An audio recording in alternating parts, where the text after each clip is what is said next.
जय हिंद, नमस्कार मित्र हो. नेचर रॅमलर्स तर्फे पाऊले चालती गडकोटांची वाट या ऐतिहासिक गडकोटांच्या मालिकेमध्ये आपलं सर्वांचं मी विद्याधर रायरीकर पुनश्च एकदा सहर्ष स्वागत करतो. मित्रांनो, आतापर्यंत जवळपास आपण 12 भाग रायगडाचे पाहिले. शिवतीर्थ रायगडावरती महाराजांनी रायगड 6 मे 1656 जिंकून घेतल्यानंतर पुढच्या जवळपास 70-71 सालापर्यंत काय काय घटना घडल्या याचा आपण तपशीलवार विचार केला. आणि आता 1670ला जेव्हा महाराजांनी आपली राजधानीच राजगडावरून शिवतीर्थ रायगडावरती जेव्हा हलवली, स्थलांतरित केली, त्यानंतरचा जो एकूण घटनाक्रम आहे तो अत्यंत अभिरुचीपूर्ण असा घटनाक्रम आहे. तर या काळामध्ये महाराजांनी ज्या ज्या काही राजकीय हालचाली केल्या किंवा काही लष्करी मोहिमा देखील महाराजांनी काढलेल्या आहेत, तर तत्संबंधीचे जे सर्व काही जे निर्णय आहेत त्या संबंधीच्या सर्व काही ज्या स्ट्रॅटेजीज ज्याला आपण म्हणू किंवा पॉलिसी ज्याला म्हणू, त्या सगळ्या महाराजांनी रायगडावरती बसून ठरवलेल्या आहेत. हे रायगडचं महत्व आहे. आता अगदीच जर सांगायचं झालं तर सगळ्यात पहिल्यांदा मी आपल्याला सांगितलेलं होतं की महाराजांनी आग्र्याच्या सुटकेनंतर जेव्हा राजधानी हलवली रायगडला, त्यावेळेला काही त्यांनी रिफॉर्म्स आणले होते, म्हणजे सुधारणा केल्या होत्या. तर त्याच्यामध्ये हा एक निर्णय घेतला गेलेला होता की राजगडावरनं राजधानी रायगडला न्यायची. आता रायगडला जेव्हा राजधानी न्यायची आहे आणि किंबहुना पुढं जेव्हा कधी काही राज्याभिषेक वगैरे अशा काही घटना होतील, तर त्यावेळेला ती राजधानी म्हणून शोभली पाहिजे. तर त्या दृष्टीने देखील रायगड सजवला पाहिजे. आणि केवळ सजवायचा म्हणजे काय, तर केवळ दिमागदार इमारती उभारणे, वास्तुनिर्मिती करणे असा त्याचा अर्थ नाही, तर अत्यंत बळकट असं फोर्टिफिकेशन तिथे करणे हा महाराजांचा मुख्य उद्देश त्यातला होता.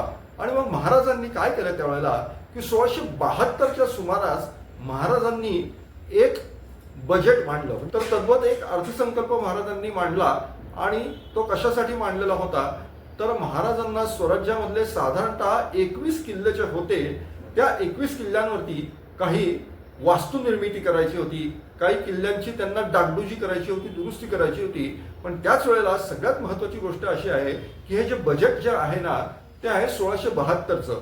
आणि ते बजेट जे आहे, तो जो कागद जो आहे तो कुठं आहे, कुठल्या दफ्तरातला आहे, ते देखील मी आपल्याला सांगतो. या कोल्हापूर जिल्ह्यामध्ये, म्हणजे सध्याचा कोल्हापूर जिल्हा, तिथं गगन बावडा नावाचा एक किल्ला आहे. आणि हे जे बावड्याचं जे संस्थान जे आहे ना, ते पुढे रामचंद्र पंत अमात्य बावडेकर हुकुमतपणा यांच्या आधिपत्याखाली होतं. तर या घराण्याचे जे कागद आहेत किंवा ते बावडा दफ्तर ज्याला म्हणतात, त्या दफ्तरामध्ये हा अर्थसंकल्प आलेला आहे. आणि या अर्थसंकल्पामध्ये या 21 किल्ल्यांमध्ये सगळ्यात पहिल्यांदा जो उल्लेख ज्या गडाचा येतोय तो येतोय रायगडचा. आणि मग महाराजांनी या संपूर्ण अर्थसंकल्पामध्ये या 21 किल्ल्यांची जी रक्कम मंजूर केलेली होती ती किती होती, तर ती होती 1,75,000 होन. त्या 1,75,000 होनामध्ये परत त्यांनी जी तरतूद केलेली होती, सगळ्यात जास्त रक्कम, सगळ्यात जास्त होन कुठल्या किल्ल्यासाठी त्यांनी मंजूर केलेले होते, तर ते होते रायगडासाठी. कारण महाराजांच्या सगळ्या आशा आकांक्षा आता रायगडावर केंद्रित झालेल्या होत्या. आरमारावर देखील महाराजांना रायगडावर बसून लक्ष ठेवणं, किंबहुना कोकण किनारपट्टी ही आपल्या पूर्णतः नियंत्रणामध्ये आणणं, हे आता रायगडावर बसून महाराजांना साधायचं होतं. आणि त्यावेळेला असा रायगड बळकट असला पाहिजे, त्यासाठी आवश्यक असलेल्या सर्व प्रकारच्या सुधारणा केल्या पाहिजेत, वास्तुनिर्मिती केली पाहिजेत. यासाठी महाराजांनी 50,000 होन या 1,75,000 होनांपैकी केवळ आणि केवळ रायगडासाठी राखून ठेवलेले होते. आणि मग त्या परत 50,000 होनांचं आपल्याला त्याच्यामध्ये बायफर्केशन सुद्धा येतंय. त्याच्यामध्ये 20,000 होन जे आहेत ना, ते आहेत तळ्यांसाठी, 10,000 होन किल्ल्यावरच्या बाकीच्या काही गोष्टींसाठी. एकूण जो काही आहे पुढे जो काही खर्च दिलेला आहे, त्याच्यामध्ये 15,000 होन तटबंदी वगैरे असा तो सगळा खर्च आहे. आणि अशा प्रकारे आता महाराजांनी या गडावरती वास्तुनिर्मिती प्रारंभ केला. आपल्याला माहिती आहे की त्या काळामध्ये गड म्हटला की त्याच्यावरती मुख्य 3 अधिकारी असायचे. एक असायचा किल्लेदार, तो क्षत्रिय असायचा.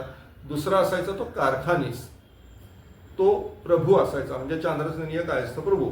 आणि तिसरा जो असायचा तो देखील एक अत्यंत महत्त्वाचा अधिकारी असायचा. तो असायचा सबनीस. आणि गडाच्या संबंधी कोणतेही जे निर्णय घेतले जातील ते या तिघांनी मिळून घ्यायचे, अशी ती त्यावेळची पद्धत होती. त्यावेळेला महाराजांनी जेव्हा ही बांधकामं तिथे केली तर कोणकोणती बांधकामं त्यावेळेला केलेली आहेत, तर रायगडला जर आपण गेलो आणि जर पाहिलं तर रायगडला जी तटबंदी जी आहे ती केवळ हिरकणी टोक ते महाद्वाराचा खळगा आणि महाद्वाराच्या खळग्यापासून टकमक टोकाची जी खालची बाजू आहे तिथं अशी साधारणतः अर्धचंद्राकृती तटबंदी आहे. फक्त तेवढ्याच भागामध्ये महाराजांना तटबंदीची आवश्यकता पडली, कारण बाकी रायगडच्या चहू अंगाला अक्षरशः 1,500-2,000 हजार हात उंचीचे कापीव कडे आहेत. त्यामुळे रायगडला विशेष तटबंदी अशी करायची गरजच पडली नाही. त्याचप्रमाणे किल्ल्याला जे दरवाजे करायचे होते ते महाराजांनी या किल्ल्याला 2 दरवाजे केलेले होते. एक ज्या महाद्वारातून आपण प्रवेश करतो ते मुख्य महाद्वार, आणि त्याच्या खालच्या अंगाला परत 2 दरवाजे होते. त्यातला एक होता नाना दरवाजा किंवा ज्याला नन्हा दरवाजा किंवा नाणे दरवाजा म्हणतात तो, आणि दुसरा जो होता दरवाजा तो खुबलाडा बुरुज जो आहे. रायगड चढताना आपण पाचाड खिंडीकडनं जेव्हा रायगड चढून जातो वरती त्यावेळेला तो खुबलाडा बुरुज लागतो, त्याला लागून चीत दरवाजा होता. हे 3 दरवाजे या बाजूला. नंतर कोंडेखळीच्या खळग्यामध्ये महाराजांनी वाघ दरवाजाची निर्मिती केली होती. या वाघ दरवाजाचं वैशिष्ट्यच असं आहे की तो माथ्यापासून सुमारे 1200 फूट खाली आहे. एका कड्याच्या खोबणीमध्ये तो बांधलेला आहे, आणि या दरवाजाने जर चढायचं उतरायचं असेल तर जवळपास 850 फुटाचा उभा कापीव कडा चढावा किंवा उतरावा लागतो. असा महाराजांनी रायगडावरती द्वाररचना केली होती. याच्या व्यतिरिक्त महाराजांनी महाद्वाराच्या बाजूनी जी टकमक टोकाकडे तटबंदी धावत जाते त्या तटबंदीमध्ये एका ठिकाणी या तटबंदीमध्ये त्यांनी चोर दरवाजा देखील केलेला होता. असा महाराजांनी आता रायगड सजवायला काढला. आणि ज्या गोष्टी महाराजांना राजगडला करता येणे शक्य झालं नाही, कारण राजगडला पुरेसं पठार नाही मोठ्या माथ्यावरती, त्यामुळं संपूर्ण 18 कारखाने आणि 12 महाल हे त्यांना राजगडला एकाच ठिकाणी बसवता आले नाही. ती उणीव रायगडाने भरून काढली, कारण रायगडाचा जो एकूण विस्तार आहे माथ्यावरचा तो अक्षरशः प्रचंड आहे. त्यामुळे 12 महाल आणि 18 कारखाने या दृष्टीने रायगड महाराजांना सोयीचा वाटला, ऐसपैस वाटला. अत्यंत मोक्याची जागा ही त्यांच्या दृष्टीने होती. आणि मग महाराजांनी ज्या ज्या आता हालचाली सुरू केलेल्या आहेत 70, 71, 72 पासून, त्या अत्यंत महत्त्वाच्या होत्या, निर्णायक होत्या आणि स्वराज्याच्या विस्ताराच्या होत्या. म्हणजे ज्याला आपण एक्सपान्शन म्हणतो ते होतं नेमकं. तर आता काय झालं, महाराजांनी जेव्हा रायगडावरती स्थलांतरित केली राजधानी त्यावेळेला एक घटना घडली की 1671च्या अखेरीस, म्हणजे साधारणतः डिसेंबर महिना असावा, हा मोगल सुभेदार जो होता दिलेर खान होता. आणि त्यांनी काय केलं तर चाकणचा संग्रामदुर्ग जो होता त्याच्यावरती हल्ला केला. संग्रामदुर्ग ताब्यात घेतला, चाकण त्यांनी जिंकून घेतलं. महाराजांनी मग काय केलं तर महाराज 13 जानेवारी 1672ला महाडला आले. विविध किल्ल्यांवरच्या त्यांनी काही किल्ल्यांवरच्या फौजा तिथे बोलवल्या आणि एकवटून पुणे चाकणवर त्यांनी मोहीम काढली आणि चाकणचा संग्रामदुर्ग त्यांनी परत जिंकून घेतला. दिलेर खानाचा पूर्ण पराभव केला. आणि दिलेर खानाचा पराभव हा प्रत्यक्ष बादशाचाच पराभव म्हणायला लागेल, कारण दिलेर खान आम्ही मगाशीच आपल्याला सांगितला दख्खनचा सुभेदार होता. त्याच्यानंतर आणखीन एक घटना घडली की महाराजांचा अत्यंत प्राणप्रिय असा अशरफाचा आणखीन एक गड म्हणजे पन्हाळगड, की जो अफजल वधानंतर महाराजांनी अवघ्या 3 दिवसांमध्ये जिंकून घेतलेला होता. म्हणजे 25 नोव्हेंबर ते 28 नोव्हेंबर 1659 या 3 दिवसाच्या कालावधीमध्ये महाराजांनी तो जिंकून घेतला आणि संपूर्ण रात्रभर फिरून मशालींच्या उजेडात तो पन्हाळगड त्यांनी पाहिला होता. तो पन्हाळगडावरनं मात्र जेव्हा महाराजांनी पलायन केलं त्यावेळेला त्यांनी तो नंतर पन्हाळा परत आदिलशहाला दिलेला होता आणि तो पन्हाळा त्यांना परत घ्यायचा होता. तर तो पन्हाळा महाराजांचा एक अत्यंत नामवंत सरदार, त्याचं नाव होतं कोंडाजी फर्जंद रवळेकर, त्यांनी आणि मोत्याजी मामा आणि अन्य काही मंडळी होती, आनाजी दत्तो वगैरे ही जी मंडळी होती, यांनी हा पन्हाळा जिंकून घेतला. आणि तो पन्हाळा जिंकून घेताना अवघे 60 सैनिक या कोंडाजी फर्जंदाने आपल्या बरोबर घेतलेले होते. तो 6 मार्च 1673ला हा पन्हाळगड महाराजांच्या या कोंडाजी फर्जंदांनी जिंकून घेतला आणि ही बातमी जी होती ती कोंडाची फरसंदानी महाराजांना मिळावी म्हणून आपला जासूद किंवा सांडणी स्वार जो होता तो पन्हाळगडावरून रायगडला पाठवला.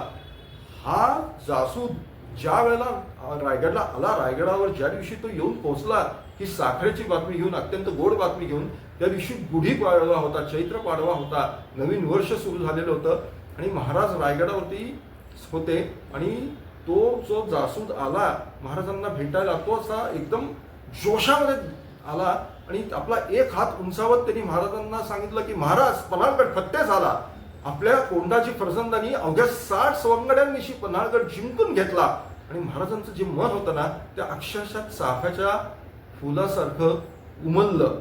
महाराजांनी सदर भरवली आणि साखरा मागवल्या आणि ती साखर जी होती त्यांनी आपल्या स्वतःच्या हाताने ही गोड बातमी घेऊन आलेल्या त्या सांडणी स्वाराला, त्या जासुदाच्या तोंडामध्ये त्यांनी ती साखर भरवली. इतकंच नाही तर कारकुनांना सांगून महाराजांनी खजिन्यातून 100 होन मागवले आणि ते 100 होन त्या बातमीदाराला, त्या जासुदाला त्यांनी बक्षीस म्हणून दिले. त्याच्यानंतर पुढच्या काळामध्ये आता महाराजांनी आणखीन एक गोष्ट केली. रायगडावर बसून महाराजांनी आणखीन एक मोहीम काढली छोटी, ती म्हणजे घोडबंदर जे आहे ठाण्याजवळचं, त्या घोडबंदरला पोर्तुगीजांचं मोठं ठाणं होतं. महाराजांनी त्याच्यावर अकस्मात छापा घातला आणि पोर्तुगीजांचा सपाटून पराभव केला आणि पोर्तुगीजांना सावध व्हायला देखील वेळ मिळाला नाही आणि ही बातमी वाऱ्यासारखी मुंबईपर्यंत पोहोचली, सगळीकडे पसरली आणि पोर्तुगीजच नव्हे तर आता इंग्रजांचे देखील धाबे दणाणले आणि मग इंग्रजांची जी धावपळ सुरू झाली ती शिवाजी महाराजांच्या बरोबर आपले संबंध उत्तम असावेत यासाठी की शिवाजीकडून आपल्याला कोणताही असा प्रकारचा फटका बसू नये म्हणून आता इंग्रजांनी आपले वकील रायगडावरती शिवाजी महाराजांच्याकडे पाठवायला सुरुवात केली की जो मान पूर्वी दिल्लीच्या बादशाहाला मिळत होता तो या तेजोभास्कराने आपल्या पराक्रमाच्या जोरावरती मिळवलेला होता. मग त्यामध्ये 1671च्या वर्षामध्ये मिस्टर उस्टिक नावाचा जो ब्रिटिश वकील होता तो आलेला होता रायगडावरती महाराजांना भेटायला. त्याच्यानंतर जो आलेला आहे दुसरा वकील तो आहे टॉमस निकल्स. खरं तर हा टॉमस निकल्स हा एक व्यापारी होता, पण त्याला ब्रिटिशांनी, इंग्रजांनी, मुंबईच्या इंग्रजांनी महाराजांच्याकडे पाठवला आपला वकील म्हणून आणि हा तिथं रायगडला पोहोचला आहे 22 मे 1673 आणि 22 मे ते 6 जून 1673 म्हणजे जवळपास 15 दिवस हा ब्रिटिशांचा, इंग्रजांचा वकील रायगडला होता. त्यामध्ये तो संभाजी महाराजांना भेटलेला आहे आणि त्याचा उल्लेख मी करतोय. याचं कारण असं आहे की हे लोक अत्यंत चौकस होते. जिथं जातील तिथं आपली डायरी टाईम मेंटेन करायचे, रोजनिशी लिहायचे. तर या इथे मी याचा उल्लेख करण्याचं कारण असं आहे की त्यांनी जी त्याची रोजनिशी लिहिलेली आहे, डायरी मेंटेन केलेली आहे, त्याच्यामध्ये त्यांनी रायगडचा उल्लेख केलेला आहे आपल्या भेटीचा आणि रायगड त्याला कसा वाटला हे त्यांनी लिहिलेलं आहे. तर त्यांनी रायगड जेव्हा तो पाहायला गेला, म्हणजे जेव्हा तो आला त्यावेळेला महाराज तिथं नव्हते, संभाजी महाराज होते तिथं आणि संभाजी महाराजांना आता भेटायचं आणि अन्य अष्टप्रधानांना भेटायचं म्हणून त्यांनी ठरवलं. पण 22 मेच्या दिवशी त्याला जाता आलं नाही कारण 22 मेच्या दिवशी प्रचंड पाऊस पडला तिथे. मग 23 मेला हा तिथे गेला वरती रायगडला.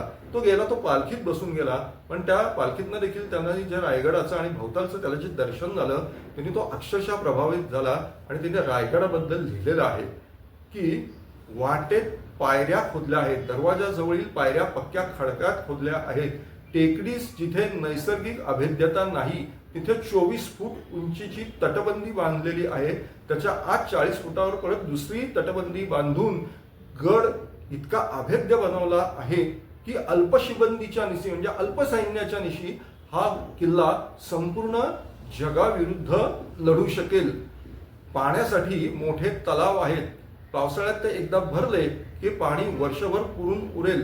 टेकडीच्या माथ्यावर एक मोठं शहरच वसलं आहे आणि अत्युच्च भागी शिवाजीचा चौसोपी वाडा आहे, त्याच्यामध्ये मोठी इमारत आहे आणि त्यामध्ये बसून तो सर्व कारभार पाहतो. अर्थातच हे जे वर्णन आहे ते रायगडच्या बालेकिल्ल्याचं आहे. रायगडचा शिवाजी महाराजांचा राजप्रसाद, सचिवालयाचा जो भाग आणि त्याचप्रमाणे महाराजांची सदर आणि महाराजांचा जी राजसभा आहे त्याचं हे वर्णन आहे, हे सहज आता आपल्या लक्षात येतं. तर अशी जी माहिती आहे याच्यातली अजूनही अपरिचित माहिती जी आहे ती आम्ही आपल्यासाठी पुढच्या भागामध्ये घेऊन येणार आहोत. तोपर्यंत जय हिंद, नमस्कार.